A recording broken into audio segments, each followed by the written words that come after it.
Hello and welcome everyone to the Wall Street Blockchain Alliance's latest policy update for October 2024. Ron Quaranti here with Dina Ellis Rochkind and Adam Goldberg, our dear friends and policy experts. Before we begin, our usual disclaimers. Obviously, nothing discussed is accounting, investment, legal, tax, policy advice, and then everything that Dina and Adam and I are discussing. Obviously, our own opinions do not necessarily represent the opinions of our firms. Thank you all for being here on LinkedIn Live, on Twitter, I believe on YouTube now. If you've got questions for Dina or Adam or myself, please put them in the chat. We'll definitely try to get them in. Lots going on. We've got a short period of time. We've got a hard stop at 12:30. Dina, Adam, let's dive right in. And I want to start with something we talked a little bit about yesterday. And Dina, I know we've got news from today as well. Right, and so does that. We both do. So we can talk about the other. Let's start with the news, Dina. Why don't you dive into the news? What came up today?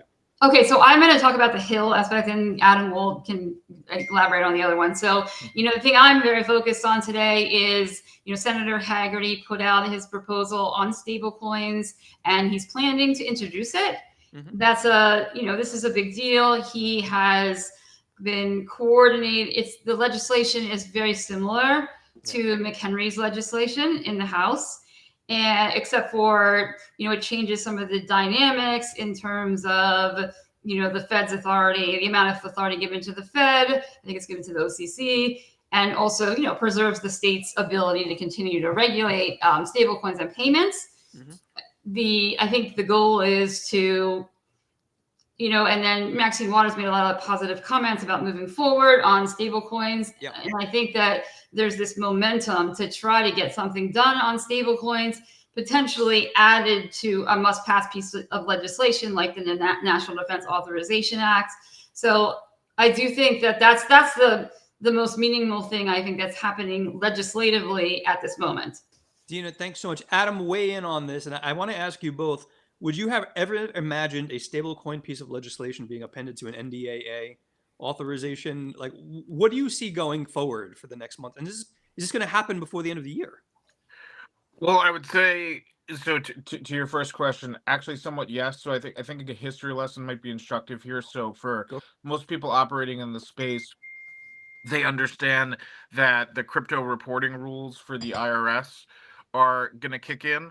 And just so people are aware of where some of different programs can come from the federal government related to crypto and legislation, how it's been passed in the past has been part of must-pass legislation. So, for example, we did a webinar earlier on the Corporate Transparency Act and how that might potentially impact crypto and digital asset companies. The Corporate Transparency Act was folded into the National Defense Authorization Act of 2021 that was passed as Trump was leaving office, actually over his veto. So it is a way to get policy making through. That crypto IRS provision that I mentioned got through on the infrastructure bill. That wasn't a must-pass bill, but it was must pass for. Surprise. Yeah. Well, NDAA is always just, NDAA, you have to also look on the defense with NDAA. There was a whole anti-money laundering title added to NDAA, I think about 2 years ago. So it's not, you have to watch it for not only the stablecoin legislation we're talking about, but what other kinds of provisions go in there, and are they related to financial services or, cryptocurrency. Yeah. And I just say, for those that don't know what NDAA stands for, because it's probably a term familiar to me and Dina and probably Ron at this point, but that's the National Defense Authorization Act. It's the biggest must-pass of the must-pass bills. It has never not passed Congress every single year. And that's mostly because Congress and senators don't want to be on the record as not funding the Defense Department or giving troops pay raises, which are usually included in this legislation. Technically, NDAA is more a policy bill. You are writing the policy for the Defense Department, and then you do the budgeting and the appropriation separately. But the NDAA has never not passed. I don't think it was vetoed, I believe, once at least, and that was while Trump was leaving office. But then the bipartisan support was so big for it, they overrode the veto. So, well, yeah, I mean, it's a national security bill. I worked for a member that was on the Armed Services Committee. It's a very unique piece of legislation that, there's a ton of time spent on it. A lot of the work is bipartisan. Some of the issues become social issues. Those become partisan. They try to keep those out. It lays the framework out of how the United States is going to spend its money on national security. And then, as Adam said, it lays that roadmap out. And then there are committee within the appropriations committees, right? The appropriations committees then make decisions about how to fund the different policy things that are in the priorities. policy priorities, and which brings me to the other top. The other moving target would be, but they'll probably want to keep it pretty clean. It would be, spending bills and appropriations bills over the lame duck. But as Adam said, like nothing. There's no time on the Senate floor in the terms of the lame duck for something to pass by itself. So it's got to go on to a must-pass piece of legislation. Dina, Adam, thank you both so much. And I'm thinking back to my old, you guys are probably too young to remember this, but Schoolhouse Rock days, where it would, I'm thinking about a stablecoin legislation proposal in the Senate, existing stablecoin proposal, draft legislation in the House. Is this simply, how does this become a conference committee thing? All right. How are they going to meet to make that happen? Yeah, you have to get a lot of agreement. It's actually, it's hard. So you have to get the agreement of the committees of the financial services committee. So McHenry, et cetera, have to sign off. The same thing on the Senate side. You're going to need, Sherrod Brown, et cetera, to sign off. Then you need armed, if it's in the NDAA, you need the Armed Services Committee to to sign off. This is not really a spending bill, so I don't think we have to go to a probe so much on stablecoins. But we're not talking about, if it goes into a probes bill, then it gets into, it's complicated as well. And typically with these large bills, so I'm using NDAA as the example, typically with these large bills, leadership is involved as well. And so you have to, it's not an easy, as a lobbyist, it's not an easy task. It's doable, but you have to go in a lot of different directions to make something like this happen. Yeah, typically for NDAs, they won't go to conference. What will happen is, as Dina said, it will typically be a leadership-driven process. What usually happens, honestly, is that the House passes a bunch of riders, policy riders, because they're a majoritarian institution, and they usually have some priorities they want.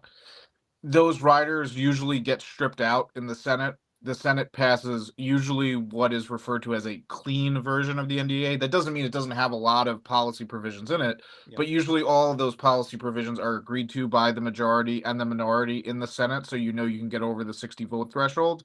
Then they usually jam the House and send it back and say, basically, pass this, don't pass it. And the House never wants to vote against the NDAA because, again, you immediately, that will be the first ad that a person challenging a congressman will say they don't want to fund the troops, they don't want to give the troops a raise. So that's usually the way it works. You're not usually going to see a conference committee with the NDAA. Adam, Dina, thank you both. Adam, let me stay with you for a moment, and then Dina, come back to you. You mentioned the Senate as well, and I'm going a little bit off script, but correct me if I'm wrong. I believe Senate Leader Schumer was in support of some crypto-related legislation going forward. Is that correct? He did say he wanted to move some version of a crypto policy bill by the end of the year. This definitely seems like it would be contingent on whether or not the Democrats keep the Senate, which obviously we'll know in about 3 weeks. There was polling out today that shows that Tester is pretty far behind in Montana, at least if you believe the New York Times polling. So there seems to be a pretty clear path for the Republicans to capture a majority. I think in that scenario, it would be unlikely that you would get something. Maybe if Harris won and you had a split, I think if the Republicans sweep, they will likely wait till they come into power to pass their own version of a bill. I think if the Democrats are going to keep the White House, that's probably your best chance of getting some policy bill. But Schumer did make that public statement. He said he's going to try and move a crypto policy bill by the end of the year. And this could be the vehicle. The Johnson stablecoin bill could be it. Right. This all depends on I was going to say, this all depends on the elections. I don't know where the polling is. Adam might know where, with Senator, Sherrod Brown, who's now the chairman of the committee. He got a strong poll last night from. Yeah, strong poll. He usually pulls it out. Yeah. Tester usually pulls it out too. So I'm a little stunned because the two of them are really good. Yeah, Tester. So the latest polling is that Brown is basically doing what he needs to do to win. He's outrunning Trump by about, I think, 8 points. Trump's up by 6, I think, in the polling average of Ohio in most polls, and Brown is roughly up 2 in the average. That's a different story in Montana, where in Montana, even though I think there was a poll last night where Tester is up massively with Democrats. He's winning independents, and he's still down 6 because there's so many Republicans, and he's only getting about 5-6% of Republicans, Wow. and that right now seems like it's enough for Sheehy. But Tester's also pulled upsets in the past. Last time Tester was running, it was widely assumed that he was going to lose. He was down in the polling average going into the election, and he pulled out a squeaker and ended up winning. So I wouldn't say that, but I would say he definitely, at least based on the latest polling, Brown is in a much stronger position than Tester at the moment. Yeah, so I mean, when Schumer says, well, first of all, as you know, traditional finance is at a very quick pace is starting to adopt blockchain technology, right? And tokenization of real world assets. So it makes a lot of sense that Senator Schumer would say this is a priority, right? Because it's New York. But also, I mean, one of the things will be, in terms of getting something done is, if Sherrod Brown is still there, I mean, even Schumer cannot wave a wand and, he has a lot of, if he's majority leader, has a lot of control over the floor or whatever, but there's no one senator that can just wave a wand and make things happen. If that makes sense. Dina, Adam, thank you both. Dina, it's a really good point. When you look at Chuck Schumer, though, and you're right, from a constituency perspective, 4, 5, 6 years ago, he was not having conversations with BlackRock or JP Morgan or some of these really large financial firms that are now pretty deeply involved across different capabilities within crypto assets. And there wasn't a Bitcoin spot ETF when we started first having these conversations. Dina, you raised one other thing I wanted to bring up, and then Adam, I'd love your perspectives because it's always fascinating to a non-Washington person like me. Dina, I think you had shared the article that, and I forgot which representative it was pushing forward draft legislation for CFTC, SEC Joint Advisory Committee, like essentially mandating greater cooperation. How does that work? Well, I mean, it kind of, it sets out a more of a formal process of people from the outside and things like that. I don't know every detail. It passed the House floor in July. I don't know if how does it work in real life? The administration, you mean, in terms of CFTC and FTC? How do you force two regulatory agencies to work more closely together? Well, I mean, it's very difficult.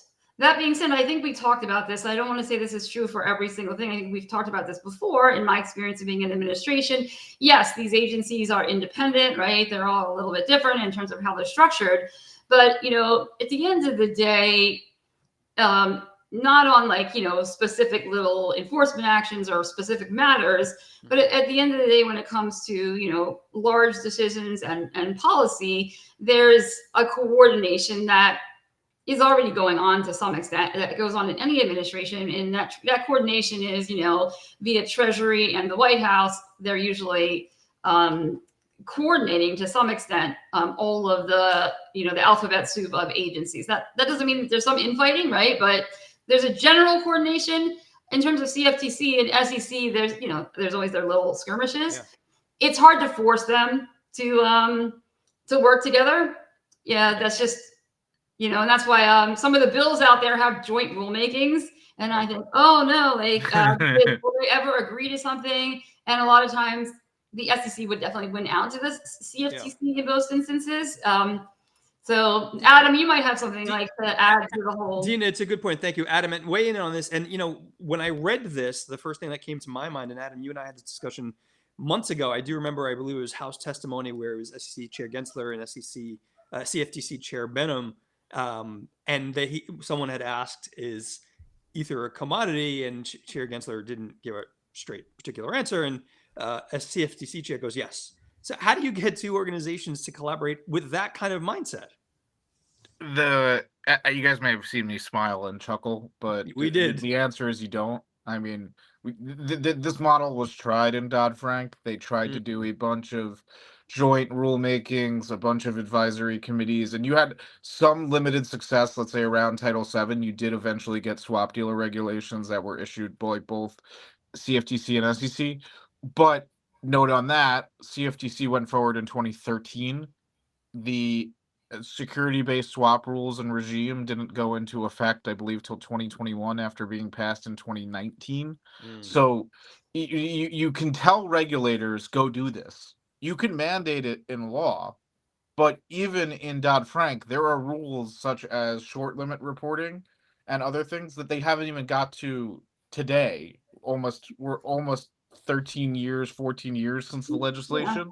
So it is very hard, let's say, to make a regulator do its work, Mm. and telling two regulators to go in a room and then do your work. They have Yeah, different I was gonna histories. say. The CFTC SEC example from the Ethereum being a commodity is a perfect example. Right. Gensler is being intentionally ambiguous because he may at some point want to regulate Ethereum in some form or fashion. Oh, he If he definitely does. sets, With staking, he yeah, definitely wants I'm to. just saying, but this officially decentralized framework gets pushed into play with the SEC on that. But the reason he won't say so is to say it's a commodity would basically give over the jurisdiction to the CFTC, and from his point of view, that has not been done by law. He would Right. like Congress to say CFTC, Ethereum, and Bitcoin are commodities. Well, I guess we all agree Bitcoin is, but Ethereum is a commodity. Now it's in your realm.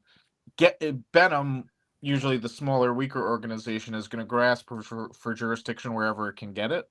Yeah. So No, he's, of I course, mean, going I to was gonna say it is. say, so in real life, if it's urgent, right? If it's not Yeah. urgent in real life, obviously, again, Treasury steps in and like kind of, tell it like there has to be a little bit of coordination here. But Adam is right. There are lots of rules that lingered, and in fact, on the Hill, if you're trying to, you don't like a provision that's going into a financial services piece of legislation. The best thing to do is like have all sorts of regulators have to agree to it because it'll take a very long time.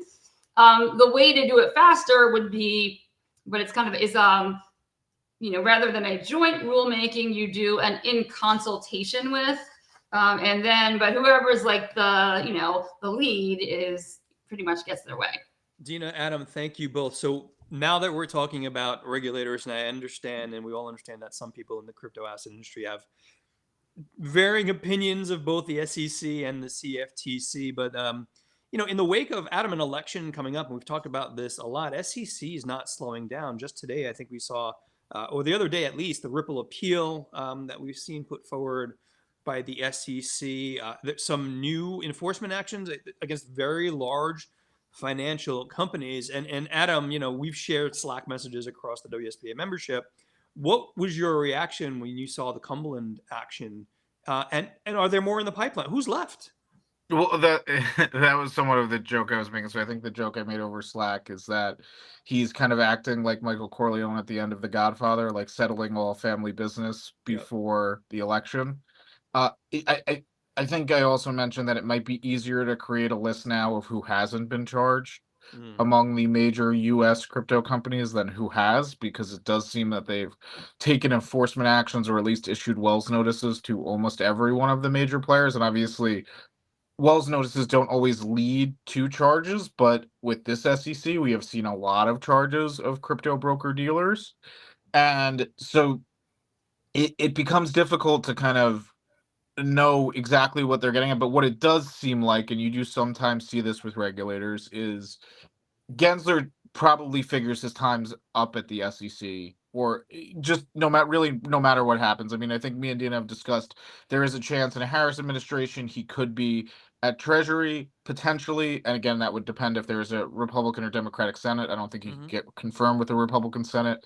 Probably need a Democratic Senate, but I think that probably Harris winning in a Republican Senate is probably the only scenario where he stays at the SEC because they might not be able to confirm a successor. Yeah. But in a scenario where Trump wins, he's obviously out. And I don't know if people saw, but it seems Dan Gallagher at Robinhood has been rumored to potentially be an SEC commissioner in a Trump administration. There's been Dahlia Bliss and a couple other people that have been mentioned. Yeah. And obviously, on the Democratic side, at least if you believe the Mark Cubans in the world and the other people that have been speaking to Harris's transition team, she has seemed to given signals to him and the industry that she does not plan to keep Gensler at Treasury. Now, does that mean Gensler at SEC? Does that mean that he gets a promotion to the Treasury Department? We'll wait to see, but it does not seem like he will be He's the perfect SEC for, chairman. Dina, weigh in on this, and well, you the probably question is whether, like, Jenny Yellen is very qualified. I mean, and I don't agree with her all the time, but in terms of, right now, the core function of the Treasury bill of the Treasury Department is to manage the government's debt, and as everyone knows, that is not an easy thing to do right now with the level of spending that has gone on for 20 plus years on a bipartisan basis. And we can play blame game, but it's been going on for a while. And so you have to be skilled at that. Well, Gary Gensler, he was the Undersecretary of Domestic Finance at Treasury during the Clinton administration. And during that time frame, there was a Republican Congress, so I'll give the Republican Congress some credit for this as well. Gary Gensler was, a big part of eliminating a lot of the U.S. government's debt. And when I came into Treasury under the Bush administration, we actually got rid of the 30-year. But then when 9/11 occurred, that's when we started to spend again. But my point is, he's eminently qualified to, the hardest job and the most important job in Treasury is to manage the government's debt. Dina, good point, and I think we all have these conversations. Someone can be eminently qualified even if you disagree with them on how to run things. Oh no, I think a lot of these people, I think they're brilliant. I don't agree with them necessarily, but I'm not gonna, sometimes we probably agree, but the sky's blue. We can agree on certain things. Dina, let me stick with you for a moment, and then I want to pull Adam into this as well, because the other side of this conversation and the other bit of news is when you see these enforcement actions put forward by the SEC. In the early days of crypto, there was really quick settlements for the most part, or enforcement actions and disgorgements. Now the targets are really well-funded, well-capitalized, high-profile companies with deep benches of legal expertise. Dina, take us back a little bit.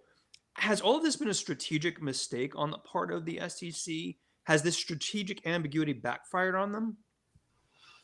I'm ripping up the script. Sorry. Well, you are ripping up the script. It's going to depend on the court system, really, and how these challenges play out. And that's where I don't have a crystal ball because I'm not a litigator. Yeah. But I'm not sure. And then the question is, what's winning? What does it look like, right? So blockchain is now, it's here to stay, right? Bitcoin is not going away. Ether in some form is not going away, right? TradFi is not in it. He's going after the biggest players. Yeah. I think it's all, we talked about his last hurrah, but I also think it's a signal of the United States, clearing the decks before we pivot. We start pivoting because clearly we are saying we're adopting this technology, right? And some crypto will still be here. We know Bitcoin will be here, right? And so I see it as, do I like all these enforcement actions and things like that, especially against companies that have been around for a while and then undermining their business models? No, but I do think it has a lot to do with preparing for the next phase of adoption. Yeah, and Dina, to that point, to be clear for everyone in the audience, and thank you all for joining us. If you have questions for Dina or Adam, we're running short on time. Certainly do reach out to us. But obviously, Dina, to that point, patent frauds, absolute frauds and Ponzi schemes, those absolutely need to be enforced. But Adam, let me ask you the same question. A lot of people have said this is strategic ambiguity on the part of regulators. Would they have won more court cases definitively with a bit more quote unquote clarity? Well, I think that really depends on what the clarity is, because if you take the position of the SEC, like in the Cumberland case today, they're charging Cumberland with being an unlicensed broker-dealer. So if they, let's say, got legislative clarity that said this is clearly broker-dealer type activity that would be under SEC jurisdiction in any regulatory framework, then you would imagine they would have a much easier time winning. I think one of the problems they have in some of these cases is they have to very carefully circumscribe the conduct they're charging. And I think you do see this as their strategy, where let's say they will pick out a particular business line or particular practice, let's say staking with a yield, like the earn programs that companies have. They take one thing that they think is the easiest to prove as a securities violation, and then they go to court on that one item. And so the interesting thing is you say about the well-funding of the players, when you look at them, a lot of these suits don't actually go to their central business. I think if you look at the Coinbase case, it's the most prominent example. I think they charged 3 to 5% of Coinbase's business. Coinbase does 85 to 90% of its business in Bitcoin and Ethereum, and those weren't touched in their cases. So it's when you're dealing with these more sophisticated actors, like most large financial institutions, they can run this litigation risk and be like, if we take this all the way, we spend $50 million on the litigation, and then we eventually lose 5 years later and we get charged $30 million. They just write that off as a cost of business. Adam, thank you so much. David Brill, shout out to our dear friend David Brill, the chair of our crypto asset working group, asks a really important question. Dina, Adam, do all of these cases being filed make it harder for the next commissioner of the SEC to operate in the crypto space? Yeah, I mean, David could answer this better than me for sure, but he's giving us softballs. It's okay. I know. Thank you, David. So, I mean, yes, right. And I think this is true across all the agencies right now because of the decision to overturn Chevron. Of course, now the SEC has to be, it puts them in a place where they have to be very strategic about litigation and very strategic about everything they do because they don't want to lose. And so that's why, so yes, it does affect, to the extent we have cases in the court system, it does impact those. And you can bind the hands of your successor in some ways, and you saw that with the Bitcoin ETF and ETP, where it was essentially approved during the Trump administration, and then on the way out the door, and then Gensler chose to let it go forward without doing anything negative to it. But when you ask him, he would probably tell you that he would not have approved the application if it came to his SEC. Right. So I think Dina's right. And from the litigation perspective, you have to be strategic because Gensler might be making certain bets that he thinks he could win these cases and it's worth pursuing. A new chairman, either a Democratic or Republican, might not think that. They might think the risk of losing and getting a bad precedent is worse and withdraw the case. And to that point, Adam, for the layperson who may not know, a new SEC chair that might be particularly pro-crypto, for example, cannot simply walk in and say, yeah, all those cases, let's just make them go away. That's not how it works. I mean, they could hypothetically. That is not typically the way independent agencies work in the federal government. Not to say it can't be done and not to say it hasn't been done. That's typically not the practice of independent agencies such as the SEC, because technically the enforcement staff is supposed to be nonpartisan and many of them do span administrations. So you'd be essentially asking people to walk away cases they've put years of their life into. Right. And obviously they've made court pleadings to the court where they've attested to the truth of the allegations as they allege them. Yeah. If you then just basically walk away from it, not that like you lied to the court, but it definitely doesn't look good. Yeah, I was going to say, you also have, just from a pragmatic standpoint of working in, Treasury, you also have, the civil service and the people that work there full time. Right. And then you have the political appointees. You cannot just undermine the civil service Adam's saying it in a different way. You cannot just go in there like a bull in a china shop and try to undo everything that has been done. Dina, Adam, those are really good points. And I think a lot of people in the industry in particular forget that there are people doing hard work. It's not just about an SEC chair or CFTC chair. So it's a really good point. David, thank you for the great question. David's always got great questions. I'm going to tear up the script one more time, Dina and Adam, with the last minute and a half or so that we've gotten. I'm tired of wagering with David on anything, but I'm going to ask you both to make a prediction. We're probably having another policy update before the election, but Adam, who wins the presidential election? If I had to pick today, I always like being the side that's up and not relying on a polling error to win. So right now, I think the national average in the high quality polls is Harris is up 3.2, which means Trump would need an error in his favor to win. I would rather be the side that's up. Also, she has more money and has a better ground game. So that would be my prediction. Like $100 million more money, if I heard the numbers correctly. Way more than 100 million. I mean, everyone knows I'm a free market Republican. So this has nothing to do with who I'm going to vote for or who I'm not going to vote for. I don't know what I'm going to do. I'll be like Jamie Dimon about this. Like, I don't know. It's okay. So anyway, here's what I think, and I look at it from Adam's looking at it from the macro. So I'm from Pennsylvania, which is a key state. I went to college, law school, and I grew up there. And, the suburbs, I can understand the mindset of like the suburbs of the Philadelphia area and the Pittsburgh area and sort of Pennsylvanians. And it's hard for me to see some of this, the swing voters in Pennsylvania going for Trump to me. 10 seconds, Dina. I'm sorry. Okay, so I'm just saying, I think that Harris, if I'm looking at the states I'm looking at, I think Harris like wins. Dina, Adam, you guys are the best. Thank you so much. For everyone in the audience, again, thank you so much for joining us. To be very clear, I am not wagering on any election results with Dina or Adam. I've lost too many bets to David Brill. But thank you both. We've got another policy update, I believe, on the calendar before the election. We're going to go longer on that one because there'll be even more to cover as well. But Dina, Adam, thank you again so much. For everyone who tuned in, if you've got questions, drop us a note, info@wsba.co, and we will see you all next time. Thanks. Right. Thanks, everyone. You. Take care. Bye-bye. Bye.